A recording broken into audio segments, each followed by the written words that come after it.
ఉపాధి హామీపై ఉద్యమానికి ప్రత్యేక కార్యాచరణ సిద్ధం చేసింది తెలంగాణ కాంగ్రెస్. కేంద్రంపై ఒత్తిడి తెచ్చే విధంగా ప్రణాళికలు రూపొందించి ప్రజాక్షేత్రంలోకి దిగుతోంది.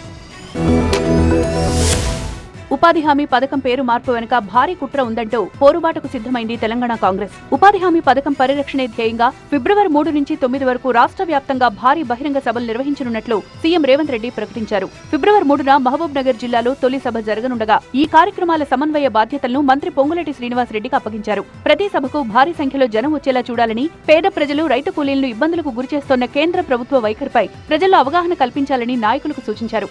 అంతేకాదు 12,000 పంచాయతీల్లో బీబీ రామ్జీ చట్టాన్ని వ్యతిరేకిస్తూ తీర్మానాలు చేయడంతో పాటు తనతో సహా ప్రజాప్రతినిధులంతా ఒక్కో మండలం బాధ్యత తీసుకోవాలి అన్నారు సీఎం రేవంత్. ఈ ఉద్యమానికి జాతీయ స్థాయి బలం తెచ్చేందుకు సోనియా గాంధీ సహా పలువురు ఢిల్లీ కాంగ్రెస్ పెద్దలను రంగంలోకి దించబోతున్నారు. అలాగే ఈ నెల 20 నుంచి గ్రామ సభలు నిర్వహించాలని నిర్ణయించినట్లు తెలిపారు. ఉపాధి హామీ పథకం పేరు మార్చడమే కాదు, ఏకంగా చట్టానికే తూట్లు పొడిచే ప్రయత్నం బీజేపీ చేస్తోందని, గ్రామీణ ప్రాంత ప్రజల్ని మళ్లీ వెట్టి చాకిరీ వైపు నడిపించేలా మోదీ నిర్ణయాలున్నాయని తీవ్ర స్థాయిలో ఆరోపణలు చేశారు సీఎం రేవంత్. ఉపాధి హామీ పథకం నిర్వీర్యం చేయడంలో కార్పొరేట్ శక్తుల కుట్ర ఉందంటూ విమర్శలు చేశారు.